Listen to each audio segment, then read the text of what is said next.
하나님께서 주신 말씀으로 믿고 빌립보서 3장 14절 한 절 말씀 봉독해 드리겠습니다.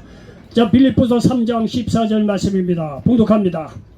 표대를 향하여 그리스도 예수 안에서 하나님이 위에서 부르신 부름의 상을 위하여 달려가노라. 아멘. 여러분요, 속이 답답한데 시원한 방에 있는 게 나요? 아니면 좀 에어컨 없어도 좀 그런 방이지만은 문제가 말이죠 해결돼서 시원한 속마음을 가지고 에어컨 없는 방에 있는 게 낫습니까? 문제가 너무 어려웠나? 여러분, 겉이 좀 더워도 속이 뻥 뚫린다고 한다면 그게 낫지 않아요? 예? 아, 속이 답답해 죽겠는데 말이죠, 에어컨 있는 시원한 방에서 뭔 소용이 있어? 속이 답답해 죽겠는데. 여러분요, 바로 조금 더울런지 모르지만, 아니, 하나님 말씀에 의해서 말씀이 말이죠, 이 마음에 시원하게 싹 뚫린다고 한다면, 아, 그것처럼 좋은 게 어디 있겠어요? 그렇지 않겠어요? 어느 말씀 들을 때 말이죠, 마음속에 있는 모든 문제가 해결되고 속이 시원해지는 역사가 임하기를 예수님의 이름으로 간절히 축원을 드리겠습니다.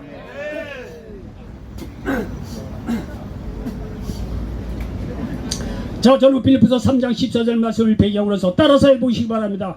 기차는 거침없이 달린다. 기차는 거침없이 달린다. 야, 이게 뭐 저기 제목부터 은혜가 되는 것 같아, 제 생각에는. 안 그래요? 자, 기차는 거침없이 달린다. 자, 이런 제목으로 말씀을 전하면서 하나님의 은혜가 넘치시기를 예수님의 이름으로 간절히 축원을 드리겠습니다. 여러분은 개인적으로 말이죠, 기차를 언제 모셨는지 모르지만은 저는 좀 늦은 고등학교 때 이렇게 기차를 봤습니다. 저는 강원도 홍천이 고향인데 거기서 중학교까지 나오고 고등학교는 춘천에서 다니기 시작을 했는데, 아, 1학년 때 말이죠, 춘천에서 이제 다니고 있는데 어느 날 공지천이라고 하는 유원지에 그 뭐 이제 춘천 그 변두리에 있는데 그게 멀리 있지도 않아요. 거기 뭐 이렇게 이제 뭐 어디 가고 있었는데, 어휴, 갑자기 너 위에서 말이에요, 기차가 말이죠 경적을 내면서 달려오더라고. 그래서 말이죠, 그렇죠. 이게 딱 효과음까지 딱 있는 거 보면 은혜가 되겠어요. 저렇게 다시 한번 효과음 시작. 그렇죠. 제가 말이야 저 소리를 듣고 저 기차다 하고 말이야 쩐잘같이 가서 말이야 기차를 봤다는 거 아니에요. 처음에 기차 보니까 말이야 되게 신기합니다. 어쨌든 간에 저는 고등학교 때 기차를 본 것 같아요. 근데 말이죠, 어느 날 말이죠, 여러분요, 기차는 말이죠 낮에 달리는 것도 멋있지만은 여러분 밤에 기차 달리는 거 보셨습니까? 옛날 비둘기호처럼 말이요 가다가 쓰고 그런 거 말고 KTX 이런 거, 예? 거침없이 밤에 달리는 거 뭐라 이거예요. 네. 거기에요 눈깔 두 개 환하게 비쳐가지고 호랑이 눈깔처럼 해가지고 쫙 비쳐갖고 말이죠, 그렇게 말이죠 속도가 또 100km 200km 아니에요. 네. 300km 400km 되는 말이죠 KTX 이런 기차가 말이야 거침없이 말이야 불빛을 비추고 말이야 달려나가는 거 여러분 먼 산에서 한번 보십시오. 되게 보기 좋습니다. 예, 빠르게 말이죠 거침없이 방해물이 있으면 말이죠 뭐 경적을 또 한번 울립니다. 자, 경적 다시 한번 시작. 그렇죠. 방해물이 있으면 말이죠 멀리서 저렇게 말이죠 경적을 딱 울리면 말이죠 방해물 손자같이 사라져요. 예, 선로를 닫고 말이죠 거침없이 달려가는 그런 말이죠. 밤에 다니는 기차를 보면서 생각이 난 게 뭐냐면, 야, 우리의 신앙생활도 저렇게 돼야 되지 않느냐 이게예요. 예? 아무리 어려운 일이 있더라도 복음의 빛을 들고 거침없이 나가는 그러한 사람이 말이야 믿음의 사람이 돼야 되지 않느냐, 이런 생각을 해본 적이 있습니다. 자, 첫 번째 말씀드리고 싶은 것은 기차는 말이죠 분명한 목표를 향해 달린다는 것입니다. 여러분, 기차는요 목표를 향해 달리면서 다른 거 신경 쓰지 않습니다. 여러분요 기차가 가면서 말이요 이 길 아닐까 저 길 아닐까 뭐 좌우로 흔들대는 거 맞습니까? 여러분요 기차가 서울에서 부산 가는 기차하면 말이죠 부산을 향해서 옆에서 가다 보면 대구가 있든지 광주가 있든지 팻말 그런 신경 안 써요. 서울에서 부산 가는 이 기차는요 무조건 부산을 바라보고 말이죠 총알같이 기차는 달려간다는 사실을 기억하시기 바랍니다. 다른 거 신경 쓰지 않아요. 오로지 정해진 목표를 향해서 후진하는 법도 없이 예, 똑바로 직진해서 달려간다는 사실을 기억하시기 바랍니다. 여러분요, 우리의 신앙생활도 똑같은 거예요. 하나님이 말이죠 우리에게 주신 부름의 사명을 바라보고 세상 쪽으로 후진하지 않고 세상 두리번대는 것이 아니라 하나님께서 우리에게 부르신 부름의 상을 바라보고 말이죠 선자같이 달려가는 것이 우리의 신앙생활이 되어야 한다는 사실을 믿으시기 바랍니다. 오늘 본문 말씀이 그거를 이야기하고 있어요. 사도 바울은 하나님이 주신 부름의 상을 바라보고 달려간다고 말씀하고 있는 걸 보십시오. 빌립보서 3장 14절 푯게를 향해서 그리스도 예수 안에서 하나님이 위해서 부르신 부름의 상을 위하여 달려가노라 이렇게 말씀하고 있습니다. 사도 바울은요 이방인의 사도로 하나님께 부름받은 사람입니다. 이 사도 바울은 특별히 이방인들에게 복음을 전하라고 하나님께 특별히 부르신 분입니다. 그래서 사도 바울은요 성경의 기록에 의하면 적어도 3차례 이상 세계 선교 여행을 합니다. 오늘날의 터키 온 지역하고 그리고요 거기 바다를 지중해를 건너서 로마나 말이야 마케도니아나 이게 유럽 지역까지 나중에 스페인 지역까지 복음을 전했다고 알려지고 있습니다. 여러분 옛날에 세계 선교 여행 딴 나라 간다는 게 얼마나 힘든 시대입니까? 아멘. 우리도 불과 말이죠 30-40년에 이제 외국에 나가는 게 쉽지 않았어요. 아멘, 아멘. 근데 그 당시에 말이야 사도 바울은 그렇게 말이야 물서고 따설고 언어가 다르는 자기 생명을 담보할 수 없는 외국에까지 말이야 그렇게 말이야 생명을 물서고 복음을 전할 수 있었던 것은 하나님께서 자기를 위해서 부르신 부름의 상이 있다는 거예요. 내가 장차 하늘나라에 올라가면 하나님께서 나를 사명자로 불렀는데 그 사명을 잘 감당할 때 내게 주신 부름의 상을 있다는 것을 생각해서 말이야 그 상을 위해서 죽을 둥살동 부름의 상을 위해서 그렇게 사도로서의 임무를 완수했다고 여기 성경은 말씀하고 있습니다. 여러분 이와 같이 예수 믿는 사람에게는 누구나 복음 전파라는 사명이 주어집니다. 그 사명을 바라보고 달려가라는 것입니다. 여러분 생각해 보십시오. 여러분 우리 성골에 맛있는 순두부찌개 한 그릇 먹어서 야 이건 맛이 괜찮거든요. 그러면은요 뭐합니까? 순두부찌개 먹고는 혼자서 말이야 아이고 맛있네고 맙니까? 안 그렇잖아요. 야야야야 이보게 야 그거 어디 산골짜기다 순두부찌개 같아 기가 막히게 맛있더라 이거야. 언제 한번 가자. 그렇지 않아요? 아 그러면서 뭐 자기가 맞아 먹고 나서 마시는 거 보면 이 제 친구들 붙잡아갖고 말이죠 자기 차가 있으면 말이죠 차에다가 말이야 한 타씩 그걸 싣고 가서 말이야 순두부찌개 먹으러 가는 거 아니에요? 아멘. 맛있으니까 그런 거 아니에요. 아멘, 아멘. 사람은 솔직한 겁니다. 아멘. 먹어봐서 맛있으니까 사람을 데리고 가는 거예요. 아 들어보니까 말씀을 듣고 보니까 말이죠 구원의 역사가 있고 생명의 역사가 있고 축복의 역사가 있고 자유함의 역사가 치료의 역사가 있는데 들어보니까 좋으니까 말이야 사람이 가만히 있게 되느냐 이거예요. 야 거기 말이야 삐쩍 마른 뭐 목사가 말이야 와서 설교를 하는데 그 야 들어볼만 하더라 야 가자 한번 말 안 그렇겠냐 이거예요. 예? 근데 왜 혼자 들어오셨어 오늘? 다음에는 꼭 데리고 오세요. 예? 여러분요 이 예수 믿고 구원 받는 자들에게는요 하나님께서 다 복음 전파에 사명을 주셨다는 사실을 기억하시길 바랍니다.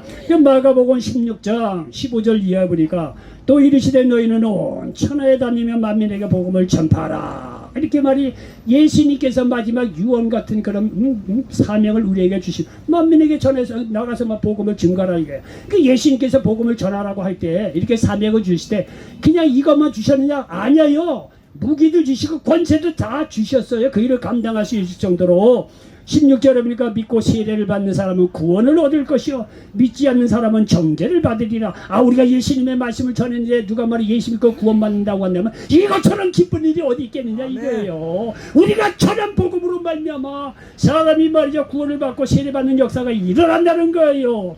17절 믿는 자들에게는 이런 표적이 따르니 곧 그들이 내 이름으로 귀신을 쫓아내며 새 방언을 말하며 말씀하고 있으나 예수님의 이름으로 말이야 명할 때 귀신이 쫓아난다는 거 얼마나 말이야 놀라운 역사가 우리가 가는 곳마다 나타나는 얘기야. 예수님은 우리에게 복음의 사명을 줄 때 빈손으로 보낸 게 아니에요. 다 마귀를 몰할 수 있는 권세를 주셨다고 말씀하고 있지 않습니까? 18절에 뱀을 집어올리며 무슨 독을 마실지라도 해를 받지 아니하며 병든 사람에게 손을 얹어주고 나으리라 하시더라. 여러분요 자기네 병이 안 들고 예수님의 이름으로 말이야 부름받은 사람이 기도할 때 여러분요 병든 사람 다 치료받는 역사가 일어난다는 거예요. 이거는요 우리나라에서도 일어나지만 특별히 선교사들이 해외 나가잖아요. 근데 이상한 것은 저기가 국내에 있을 때는 예수님 이름으로 기도하면 이렇게 병이 나가고 귀신 쫓겨나고 그런 게 약간 좀 약하대요. 근데 이상하게 선교지에 나가면 그 역사가 일어난대요. 일어나지. 이게 하나님께서 특별한 그 사명을 주시는 거예요. 아멘, 그때를 아멘. 위해서. 귀신을 쫓아내고 병든 사람에게 손을 얹으면요 낫는 역사가 일어나는 역사가 있다는 거야. 아 예수님께서 이렇게 말이야 복음을 전하라고 사명 주시되 아멘. 맨손으로 보내는 게 아니에요. 아니지. 다 말이죠 권세 주시고 말이죠 힘 주시고 말이죠 권력을 다 주시고 아멘. 보낸다는 사실을 믿으시기 바랍니다. 아멘. 여러분 옛날 초등학교 때 달리기 많이 하죠. 운동회 때.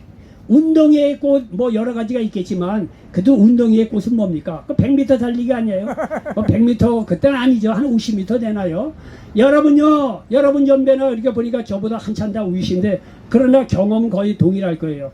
여러분요 운동회 때문에 엄마가 말이야 1년에 한 번 먹는 김밥 그때 옛날에 1년에 한 번 김밥 먹었어요. 그러죠. 예? 김밥 달걀 말이죠. 사과 한쪽 다 1년에 한 번씩 먹었어요. 정말 그랬어요. 우리도 옛날에 김밥 1년에 한 번 먹었어요. 어쨌든 간에 그네는 맛있는 거 딱 싸운단 말이에요. 근데 엄마의 관심도 뭐냐면 다른 건 상관없어. 달리기 우리 아들 딸이 달리기를 잘하는 거야. 달리기 시합한다고 말이죠. 엄마가 막 치맛바람 날리면서 눈이 이만큼 돼서 쳐다봤어요. 내 아들 딸 몇 등 하느냐. 그래갖고 막 출발선에 나서 말이죠. 땅 소리가 나면 손자까지 달리잖아요. 그러면은요. 예? 달리다 보면 말이죠. 그거 뭐 1등, 2등, 3등, 4등 있잖아요. 그때는 뭔 기억으로 1등밖에 상을 안 줬던 기억이 나요.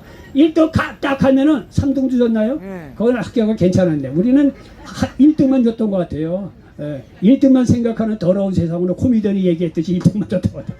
3등까지 줬나 어쨌든 간에 1등 하면 말이죠. 여 손목에다가 뭐다 도장 꽉 1등이라고 하잖아요. 예? 그러면 말이죠. 자기가 이게 1등 받았던 엄마한테 한번 일자 딱 보여주고 그때 뭐 선물인 게 뭐예요? 공채강권이죠. 예? 그렇게 받았던 기억들이 남들이 있더라고요. 저는 없어요. 저는 달렸다면 맨날 꼴찌에서 첫째 아닌 둘째였어요. 진짜로. 남들 보니까 그렇더라 이거예요. 1등 하면 맞아 발등에다 도장 꽉 해갖고 그거 가지고 엄마한테 일 때 아버지한테 자랑하고 내가 1등 했대 이거야. 그리고 나서 말이죠. 공채강권. 1등이 공채강권이었어요. 그리고요 2등과 3등도 뭐 더 주는 것 같은데 똑같이 공채강권이더라고요. 어쨌든 간에 말이죠. 이렇게 말이죠. 그렇게 1등하면 말이에요. 공채 그 선물을 받고 우리가 얼마나 기뻐했습니까? 여러분요 세상도 어쨌든 간에 나름대로 열심히 할 때는요 다 상을 줘서 격려를 합니다. 하나님은 더 나은 나라 말할 것도 없다는 거예요. 우리 모두에게 하나님께서 부르신 상이 있다는 거예요. 이를 바라보고 좌로나 우로나 흔들지 않고 달려갈 때 하나님께서는 반드시 그들에게 부름의 상에 합당한 하늘의 영원한 생명을 주시고 영원한 집도 큰 집으로 예배에 놓으신다는 사실을 믿으시길 바랍니다. 아멘. 기차가 분명한 목표를 향해 달려가듯이 믿는 사람들은요 복음 전파라는 분명한 목표를 향해 살아가야 한다는 사실을 믿으시기 바랍니다. 아멘. 두 번째 말씀드리고 싶은 것은요 기차는 밤이 오면 환한 불빛을 비치며 달려간다는 거예요. 여러분 말씀드린 대로 기차가 달려가는 거 자주 보죠. 그런데 말이죠 정말 한밤중에 기차 달리는 거 한번 보세요. 장관입니다. 그 호랑이 같은 두 눈을 다 비치고 맞아 달려가는데 그냥 직진해서 어디 갔어? 그럼 저쪽 가 있어요. 얼마나 빠릅니까? 거침이 없어요. 어둠요? 그건 뭔 상관이 있어? 앞에 불빛을 딱 비치고 이제 환한 대나같이 말이야 불을 비치고 달려가는데 어둠이 근처도 못 와요. 어둠이 강한 것 같지만은요 불빛만 비춰주면 뭐 변명도 없어요. 설명도 없어. 그냥 사라지는 것이 어둠이에요. 여러분 어둠 속을 향해서 달려가는 이 기차를 보십시오. 얼마나 말이죠 이 기차는 말이야 그 어둠 속에서 불빛을 비치면서 거침없이 달려가는 이 기차를 보라 이거예요. 신앙생활은 복음의 빛을 밝히며 달리는 거예요. 복음은 어둠을 밝히는 빛이에요. 거침없이 어둠을 향해서 복음의 빛을 향해서 달려가는 것이 믿음의 생활이란 사실을 믿으시기 바랍니다. 여러분요 예수 믿고 구원받는 사람들 죽음에서 영생을 주는 빛을 말이죠 바라고 살아가는 것이 신앙생활입니다. 요한복음 3장 16절 하나님께서 세상을 이처럼 사랑하사 독생자를 주셨는데 이는 저를 믿는 자보다 멸망하지 않고 영생을 얻게 하려 하십니다. 이거예요. 다 죄로 말미암아 죽을 수밖에 없는데 나의 죄를 대신해서 예수님께서 십자가에 죽으시고 부활하신 그 예수 그리스도를 믿을 때 멸망치 않고 영생의 빛을 더하여 준다는 사실을 믿으시기 바랍니다. 그리고 예수 믿는 사람 말이죠. 이 질병에서 놓여 건강을 얻을 수 있는 빛에 임한다는 사실을 믿으시기 바랍니다. 베드로전서 2장 24절에 그가 채찍에 맞음으로 너희는 나음을 얻었나니 말씀하고 있습니다. 어떤 환자가 말이죠 병원에 입원했다는 거 아니에요. 병원에서는 당시 불가능합니다. 이런 선고를 받았어요. 이 환자가요 이제 소망도 없고 어떡하나 하고 마지막 지푸라기도 잡는 심정으로 가만히 생각해 보니까 자기가 말이야 초등학교 때 그 주일학교를 잠시 다녔던 모양이에요. 그 선생이 하던 말이 생각이 나던 거예요. 야, 너희들이 아무리 어려운 일이 있더라도 특별히 질병에 걸려서 죽는 날이 있더라도 예수님께서 나의 병을 치료해 주셨다. 믿음을 받고 기도하라. 그 예수님의 이름으로 나을지어다. 요 한마디 기억하고 어떤 병에 있든지 간에 기도하라. 그럼 너 치료할 것이다. 아멘. 그래서 자기가 공부해지니까 초등학교 때 교회가 다닐 때 그 선생님이 했던 기억이 난 거예요. 그러니까 이 사람이요 이 간호사에게 그런 얘기를 했다는 거예요. 간호사님, 내게 약주나 주사로 올 때 꼭 내게 말 한마디만 좀 해주세요. 예수님의 이름으로 나음을 입을지어다. 요 한마디만 하고 좀 돌아갔으면 좋겠습니다. 이 간호사도 예수 믿는 사람이 아니래요. 근데 환자가 너무 불쌍하게 애걸하다시피 그렇게 얘기하니까 왜 미친 사람도 아니나 어쨌든 간에 뭐 죽는 사람 소원도 들어준다는데 산자의 소원 못 들어줍니까? 그렇게 하겠습니다. 그러니까 환자가 이제 이 간호사가요 자기도 기독교 신자 아니에요. 환자가 그러니까 그 사람 맨날 약속을 예수의 이름으로 고침받을지어다. 그리고 갔다는 거예요. 그리고 속으로 웃고 뭐 별일이 다 있네. 그리고 나서 또 예수의 이름으로 나음을 받을지어다. 예수의 이름으로 나음을 허건날 이 이야기 간호사가 그랬다는 거예요. 그런데 말이죠. 누가 믿음이 생겼냐면 이 간호사가 생긴 거예요. 처음에는 한두 번 했는데 왜 미친 사람이 막 하라는데 어떻게 하겠지. 자꾸 하다 보니까 이게 믿음이 생긴다는 거예요. 여러분요. 여러분이 마트에 가서 사는 물품 가만히 보면 광고 들었던 거예요. 광고 처음에 오잖아. 몇 희한하게 광고 안에 저런 걸 누가 사. 다들 그렇습니다. 처음에 듣는 거니까 웬걸요. 텔레비만 크면 맨날 그 광고 나와요. 이가 아플 때는 뭐 어쩌고 속쓰리면 뭐 어쩌고저 하고 한다고 광고를 하면 머릿속에 자꾸 들어가서 나중에 약국에 오면 그 약 주세요 이렇게 되는 거예요. 그러니까 이 간호사도 믿음을 들으면서 생기는 거예요. 이 간호사도 허구한날 그 얘기를 들으니까 예수 이름으로 고침받을지 예수. 이거 나중에는 이 간호사가 믿음이 생겼어. 그 사람 기도할 때는요 믿음을 가지고 예수 이름으로 명하노니 고침받을지어다. 이게 언성이 점점 세지는 거예요. 믿음을 갖고 하는 거예요. 그러니까 누웠던 환자가 전하는 사람이 믿음이 점점 생기니까 환자도 믿음이 생긴 거예요. 결국은 고침받았게요 안 받았게요? 말 하나만 하지 뭐. 네. 받았으니까 얘기를 하는 거죠. 그러면요. 여러분요 믿음으로 예수님께서 나의 병을 치료해주다는 믿음을 가지고 기도하면 어떤 질병도 치료받는다는 사실을 믿으시기 바랍니다. 여러분요 우리가 예수 믿는 사람들이 이렇게 질병에 놓여 건강으로 가는 이 빛된 그런 이 길을 걸을 수 있을 뿐만 아니라 절망에서 소망을 주는 빛을 발견할 수 있다는 사실을 믿으시기 바랍니다. 로마서 15장 13절에 소망이 하나님이 모든 기쁨과 평강을 믿음 안에서 너희에게 충만하게 하사 성령의 능력으로 소망이 넘치게 하시기를 원하노라. 여러분 예수 믿으면 소망이 생깁니다. 어떤 상황 속에도 소망이 생겨요. 전우좌우가 나 막혀도 하늘이 뚫릴 때니까요. 여러분요 전우좌우가 나 막혀도 하나님과 우리 사이에는요 영적인 교통교제가 있다는 사실을 믿으시기 바랍니다. 여러분이 어떤 사방에 우겨쌈을 담는 그런 일이 있다고 하더라도 예수님 앞에 나와서 기도하면 주님께서 그 문제를 맡으시고 해결해 주시고 우리에게 소망의 길을 걸어가시는 빛을 더해준다는 사실을 믿으시기 바랍니다. 아멘. 영적인 목마름에서 영적 만족을 주는 빛이 임한다는 사실을 믿으시기 바랍니다. 요한복음 4장 13절 14절에 예수께서 대답하여 이르시되 이 물을 마시는 자마다 다시 목마르리니와 내가 주는 물을 마시는 자는 영원히 목마르지 아니하리니 내가 주는 물은 그 속에서 영생하도록 솟아나는 샘물이 되리라. 여러분 세상 우물 맨날 먹어봐야 정말 목마릅니다. 근데요 여러분이 믿기 나름입니다. 여러분이 믿음으로 말이죠 오늘 예배 속에서도 한 말씀만 건져도 여러분의 영혼의 문제가 해결돼요. 영혼의 시원함을 느낀다는 사실을 믿으시기 바랍니다. 여러분 보십시오. 조금 전에 굉장히 더웠잖아요.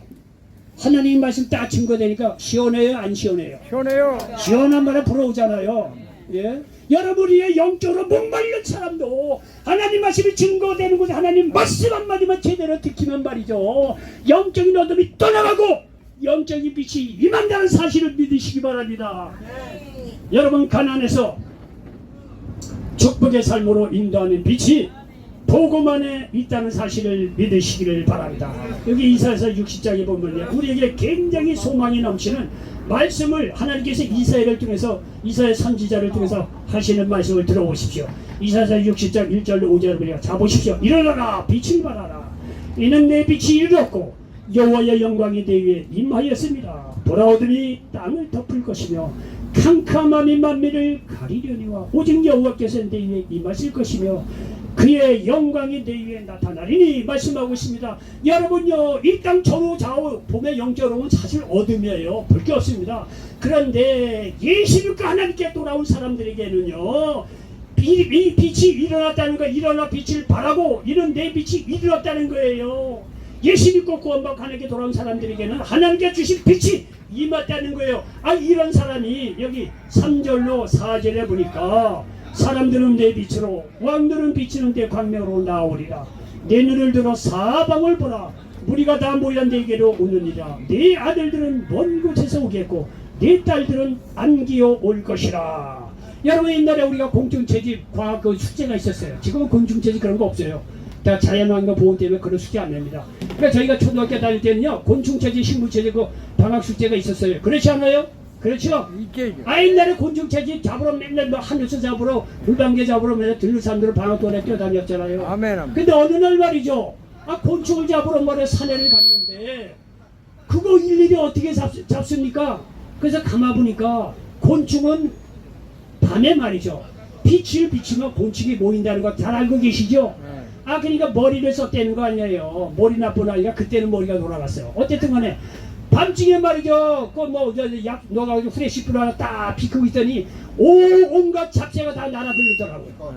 별시하는 곤충들 다 날아들더라고, 빛 보고 말이죠. 그래갖고 수월하게 방학 숙제 한 적이 있습니다. 여러분, 영적으로도 마찬가지예요. 여러분이 예수 믿고 구원받은 자가 복음의 빛을 들면 영적인 어둠에 있는 사람이 몰려온다니까요. 아, 글쎄 내가 어느 집 가서 순두부찌개 먹을 때는 맛있더라 한번 가보자는 거 간다는 거 아니에요. 예수를 믿고 빛을 임한 사람은요, 반드시 그 사람 주위에 몰려들게 되세요. 문제가 있고 마음에 답답하잖아요. 이거, 아, 예수 믿고 있는 저 사람 문제가 해결되고 말이야, 늘 말이죠, 행복하고 감사하고 말이죠, 기쁘고 사는 거를 본단 말이에요. 아까 문제 있는 사람이 그 사람에게 가요. 아, 이제 너는 약간 문제가 산더미 같은데 어떻게 이렇게 감사하고 기쁘게 사느냐? 사람이요, 답을 물으러 온다니까요. 점쟁이 집에 가지 말고 예수 믿는 사람한테 가야 진정한 빛을 얻는 거예요. 아, 그러면 하나님의 은혜요, 얼마나 시원합니까? 이게 들어오는 거 봐세요. 예. 어쨌든 간에 말이죠, 이렇게 우리가 빛을 발하면 영적인 어둠에 있는 사람들이 몰려드는데, 여기 와서 왕들은 비치는 내 광명으로 나온다는데, 네 눈을 들어 사방을 보라. 우리가 다 모여 내게로 옵니다. 네 아들들은 먼 곳에서 오겠고 딸들은 안기어 올 것이다. 여러분, 아들, 딸, 보급으로 나온 아들, 딸들이 몰려들고 왕들까지도 몰려든다는 거예요. 오늘날 유럽이 예수 믿고 어쨌든 간에 강대한 나라입니다. 그러니까 못 사는 나라들이 뭐 배우려고 말이죠, 유럽의 선지 있고 우리나라에게도 몰려드는 거예요. 이게 복음의 빛이 임할 때 이런 역사가 일어난다는 사실을 믿으시기 바랍니다. 여기 5절에 보니까 그때 내가 보고 기쁜 빛을 띠며 내 마음이 놀라고 또 화창하리니 이는 바다의 부가 내게로 돌아오며 이방나라의 재물이 내게로 오니라. 일어나 빛을 발한 것밖에 없는데 바다의 풍부한 재물이 몰려온다는 사실을 믿으시기를 바랍니다. 예수 믿고 구원받는 사람에게도 이렇게 재물에 대한 복의 빛을 보여준다는 사실을 믿으시기를 바랍니다. 에베소서 5장 8절에 보니까 너희가 전에는 어둠이더니 이제는 주 안에서 빛이라, 빛의 자녀들처럼 행하라, 이렇게 말씀하고 있습니다. 이와 같이 귀찮은 어둠 속에서 환한 빛을 비추고 거침없이 달려갑니다. 이와 같이 믿는 이들도 이 세상 어둠 속에서 복음의 빛을 비추며 거침없이 달려가시기를 예수님 이름으로 간절히 축원해드리겠습니다. 그리고 또 말씀드린 것은 말이죠, 기차는 말이죠, 철로를 따라 달립니다. 기차는 달리는 길이 따로 있어요. 두 줄로 난 철로를 따라 달리는 것입니다. 거기를 벗어나면 탈절입니다. 대형 사고가 일어나지요. 믿는 사람들도 달리는 길이 따로 있습니다. 바로 성경 말씀을 따라 살아가야 한다는 사실을 믿으시기 바랍니다. 전방에 가면 길이 아니면 가지를 말라고 대문짝만하게 써 있어요. 저희가 전방에서 군대 생활하면서 알아요. 왜냐, 엉뚱한 길을 가면 지뢰가 밟아서 지금도 사고 나는 경우가 종종 있어요. 그래서 다 지를 제거하고 올바른 길, 확실한 길만 가라고, 최전방에 가면 길이 아니면 가지를 말라, 대문짝만하게 써 있습니다. 마찬가지예요. 여러분요, 시편 119편 105절에 보니까 주의 말씀은 내 발의 등이요 내 길의 빛이니이다, 이렇게 말씀하고 있습니다. 그러므로 여러분요, 말씀을 가까이 하시기 바랍니다. 그러면 말씀이 여러분에게 가까이 와서 여러분을 생명의 길로 인도한다는 사실을 믿으시기 바랍니다. 연복은 6장 23절에 보니까 살리는 것은 영이니 육은 무익하리라. 내가 너희에게 이른 말은 영이요 생명이라 말씀하고 있습니다. 이와 같이 기차는 말이죠, 달리는 길이 따로 있습니다. 이와 같이 믿는 이들도 달려가야 할 길이 따로 있다는 것입니다. 그건 바로 성경 말씀을 따라 살아야 한다는 것입니다. 거기에 생명의 역사가 일어나는 것입니다. 마지막으로 네 번째 말씀드리고 싶은 것은, 기차는 방해물이 있으면 경적을 울리며 달려갑니다. 여러분, 기차가 가다가 말이죠, 천루의 사람이란 말이죠, 방해물이 있으면 말이죠, 경적을 울리면 말이죠 달려갑니다. 경적을 울리면 말이죠, 방해물이 말이죠 걸음만 나자려고 다 도망가요. 기차의 위세에 눌려서. 그러면 기차는 말이죠, 방해물이 있더라도 경적을 울리면서 거침없이 앞으로 달려가는 것을 보시기 바랍니다. 믿는 이들도 신앙생활을 방해하는 마귀들에게 경적을 올립니다. 무슨 얘기냐? 우리를 죽이고 멸망시키려고 하는 마귀에 대해서 말해요. 예수 이름으로 명하는 이들이다, 떠나가라고 마귀에게 말이죠, 경적을 올릴 때 마귀가 떠나고 쫓겨난다는 사실을 믿으시기 바랍니다. 예수님께서도 가는 곳마다 말이죠, 성령으로 충만한 예수님께서 가는 곳마다 눈먼 자, 눌린 자를 자유케 하고 치유해 주시고 마귀의 모든 권세를 멸하여서 말이죠, 우리를 치유해 주셨다는 사실을 믿으시기 바랍니다. 또한 예수님께서는요, 우리에게 마귀를 쫓아낼 수 있는 권세를 주셨다는 사실을 믿으시기 바랍니다. 누가복음 10장 19절 말씀에 내가 너희에게 뱀과 정배를 밟으며 원수의 모든 능력을 취한 권세를 주셨으니 너희를 해칠 자가 결코 없으리라 말씀하고 있습니다. 이와 같이 기차는 방해물이 있으면 경적을 울리며 쫓아냅니다. 믿는 이들도 우리를 방해하는 악한 흑암의 세력 마귀도 예수님의 이름으로 경적을 올리면 마귀가 도망가게 되어 있습니다. 야고보서 4장 7절 말씀에서도 그런 중 너희는 하나님께 복종할지어다 마귀를 대적하라 그러면 너희를 피하리라 말씀하고 있습니다. 결론입니다. 기차는 분명한 목적지를 향해 어둠 속을 뚫고 빛을 비치며 정해진 길 철로 위를 경적을 올리며 거침없이 달립니다. 믿는 사람들도 기차와 같이 달려가는 거예요. 분명한 목표를 갖고 어둠 속에 빛을 발하며 말씀의 철로를 따라 마귀를 내쫓으며 거침없이 달려가시는 저와 여러분 되시기를 예수님의 이름으로 간절히 축원을 드리겠습니다. 아멘. 이렇게 신앙생활을 하는 사람들에게 하나님께 축복해 주시고 피함과 채워주시고 축복의 큰 그릇으로 하나님께서 사용하여 주신다는 사실을 믿으시기 바랍니다. 아멘. 이런 놀라운 역사가 임하시기를 예수님의 이름으로 간절히 축원을 드리겠습니다.